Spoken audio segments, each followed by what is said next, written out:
Kim Jae-han works as a firefighter. He saves a little girl from a deadly fire in a skyscraper. The path down the stairs is blocked by burning beams, and the hero has only one way out: to jump out of the window on a safety rope. The firefighter hangs on the rope high above the ground and tries to pass the child to his partner.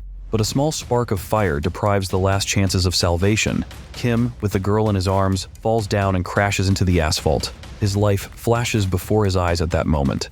When he opens his eyes, he realizes that he is still alive. The firefighter approaches the rescued girl to find out her name. Instead of an answer, he hears someone calling him by name. Turning to the call, the hero sees a man and a woman dressed in black, standing fearlessly under the falling debris. Strangers approach him. The girl, with a radiant smile, informs him that Jae-han died on April 28, 2017, right on schedule. The strangers call him a paragon, and they introduce themselves as the guardians of the afterlife, Hyevon Mak and Dukshin. It's hard to believe them because, at the same time, Jae-han watches from the side as they try to resuscitate his lifeless body in an ambulance. The firefighter realizes what has happened and backs away in fear. He doesn't want to leave the world of the living and abandon his mother, but he is being pulled towards a portal that has opened behind him. 3 guardians lead Kim to the gates of the afterlife. Hyevon Mak and Dukshin are joined by their chief, Gonrin. The crowd, stretching for miles, parts and lets the heroes pass. After all, he is called by the mysterious word paragon.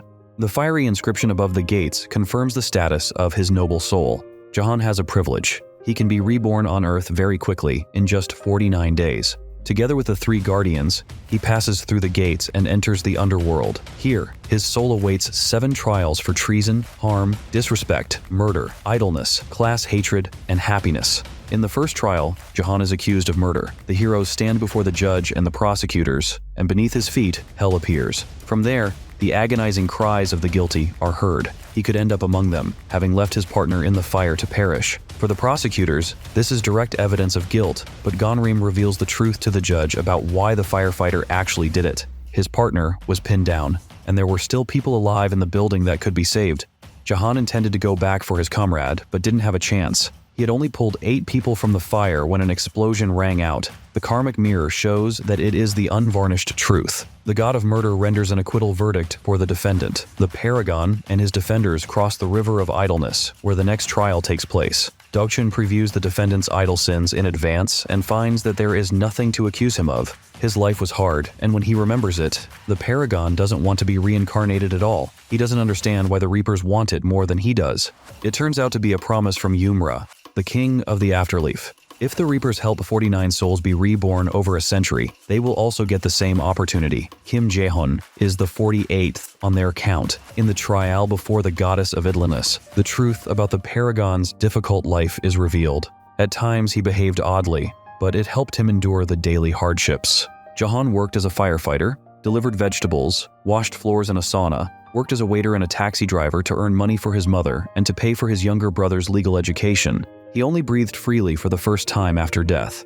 The karmic mirror once again shows that this is the unvarnished truth. The goddess of idleness renders an acquittal verdict for the defendant. Through the forest of blades, the paragon and his defenders head to the trial of slander. Here, they will have to answer for all the lies told in their lives. Dukshin warns Kim that you must not touch anything in the forest. If you do it out of curiosity, the blades as sharp as razors will cut you into pieces. But if you follow the requirements, your soul will have the right to appear in the dream of a loved one and say goodbye forever. The hero wants to bid farewell to his mother, so he's ready to obey the instructions. They travel part of the way by boat, moving along the River of Tears. Here they encounter their first difficulties.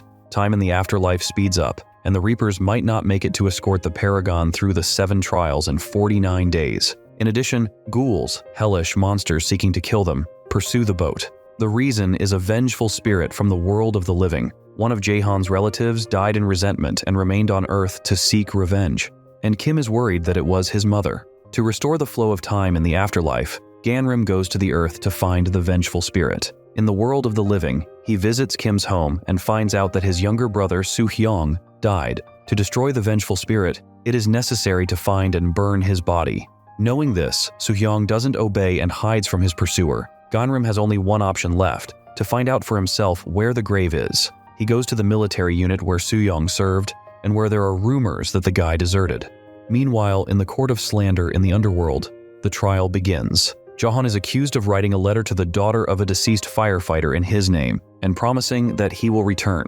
The case becomes complicated when it's revealed that Jahan didn't write just one letter but 98. When the prosecutor presents this, even Jahan's defender, Juan Mak, loses faith in his acquittal. Therefore, he turns to his chief for help. Genrim communicates with the court session through Dokshun and states that Jahan is a liar. He lied not only to the poor girl, but also deceived his mother for 15 years. He wrote her letters about his life, wife, and son, who he didn't actually have. However, these letters helped his mother cope with her serious illness and eased her heart. As for the girl, undoubtedly, due to the expectations and hopes raised by the letters, her sense of losing a loved one grew.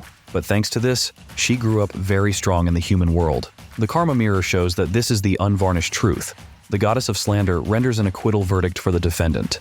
The paragon and his defenders proceed to the next hearings. The guardians ask him why he was so devoted to his mother. Jahan tells them that he didn't have the chance to give her a gift, an electric rice cooker. In his childhood, his mother used to cook rice for him and his brother in an old metal pot. However, it was old, and she burned many pots. Jahan doesn't finish his story, but the guardians already know that inside the rice cooker there is another letter for his mother, which contains no lies about his life. Ganrim contacts Kimon, and he informs Jahan that his mother and brother are alive, revealing the truth to the guardians. Soo-hyung is dead and has turned into a vengeful spirit, whom Jahan is determined to find and destroy. The investigation leads Ganrim to the night when Soo-hyung was on duty with Dunyo. The guardian goes back in time to see what happened. Soo-hyung and Dunyo are on duty. The guy sympathizes with Dunyo, but doesn't know what to say to someone who has just lost a brother. So he stands aside and nervously fiddles with the rifle's safety catch. Soo-hyung convinces him that everything is all right and approaches to hug, but when he steps back, the rifle's safety catches are released and it hits him in the stomach.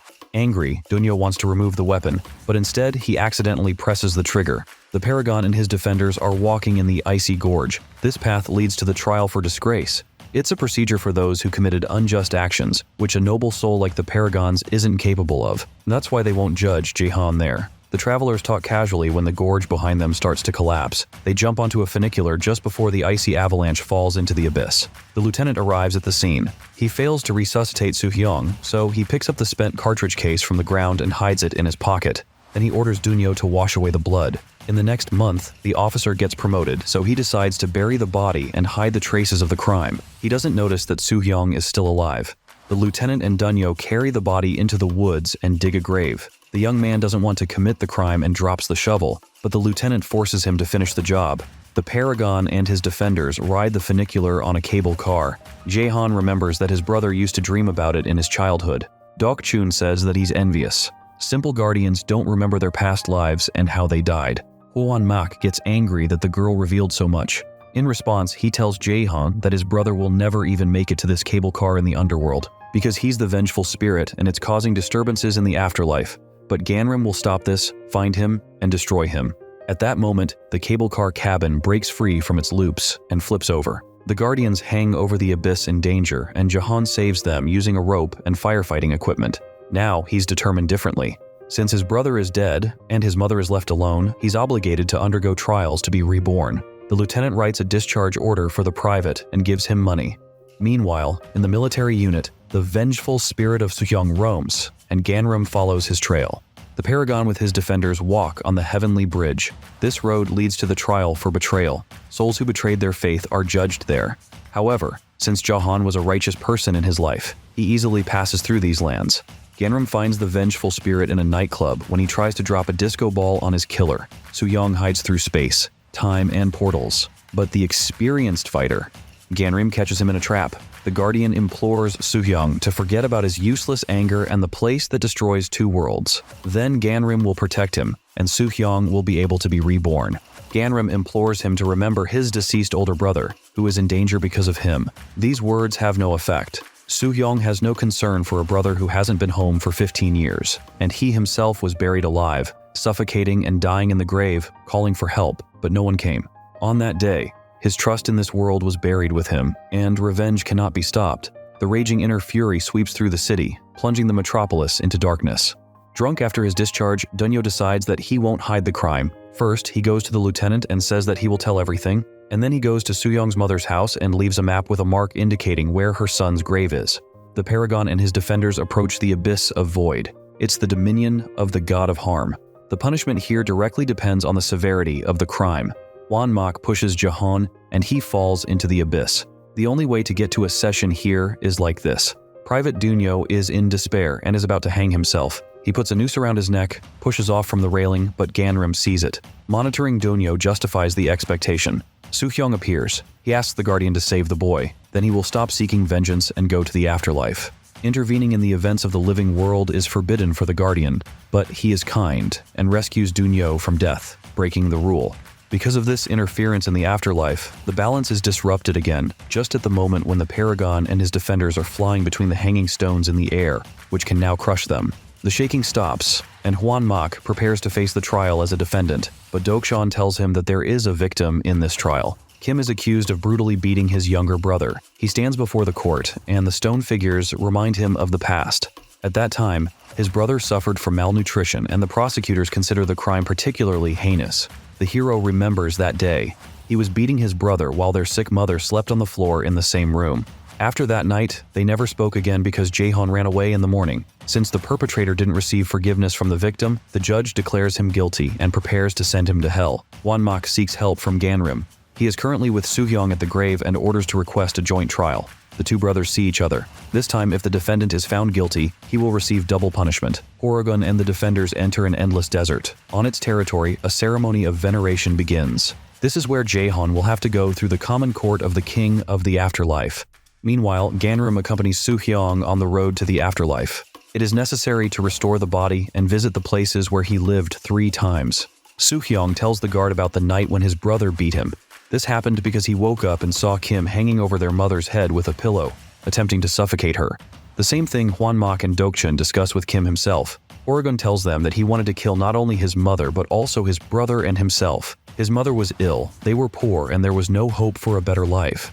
But instead of going through with the plan, Jahan ran away, started working, and sent the money he earned back home. When he missed his family, he wrote letters. Jahan's and Soo-hyung's mother goes to the gates of the military base every day. She holds a sign pleading for help to find her son. Usually the servicemen would drive her away, but this time, the inconsolable mother manages to enter the base's territory. She is met by a lieutenant who is rude and harsh with the woman. After she shows the lieutenant a marked map, he throws it so violently that she loses consciousness. Soo-hyung witnesses this from the sidelines. He can't contain his anger, and the vengeful spirit takes over once more. With boundless fury, he conjures a hurricane within the military base, spiraling it into the afterlife and the realm of the living. Hwan Mak is thrown to the ground, leaving Dokchan alone with Kim, whom she is unable to free from the sand trap. Her cry of despair echoes across the realms and reaches Soo-hyung. This stops him in his tracks. The storm subsides, and in the afterlife, the trial of disrespect begins. The judge is Yumra, the king of the afterlife. He intends to deliver an immediate guilty verdict without granting the right to a defense. Dokchun, in tears, interrupts. The judge raises the mirror of karma, which reveals a horrifying truth. The mother was not asleep when Kim intended to kill her. Horogun is ready to accept punishment and asks for one thing: to see his mother and apologize. However, the king of the afterlife doesn't grant him this opportunity. After all, Jaehoon had plenty of time during his 15 years of life. The verdict is read for the accused. Meanwhile, Ganrim sends his younger brother into a dream to meet their mother. Soo-hyung appears before her in human form and tells her that he has been employed in the heavenly court, so he won't be able to come anymore. He then reminds her of the day when Kim attempted to kill her but failed. He fled, worked tirelessly, and sent money. In response to this, the mother reveals what she had kept inside for many years. She doesn't blame her sons but sees herself as a bad person and asks for forgiveness. This changes the course of the trial. Yumra, the king of the afterlife, declares, "If you are forgiven in the realm of the living, you shall not be subject to punishment in the afterlife." The court declares Jaehoon innocent on all counts and orders his immediate rebirth. The reincarnation of the souls is imminent as well. After all, there is the 49th soul at the gates of the afterlife. Horogun, along with Soo-hyung, is set to appear at the trial of disrespectful sons immediately. Jaehoon's final letter, along with the electric rice cooker, is given to their mother. In it, he tells the truth, which brings comfort to the elderly woman for the rest of her days.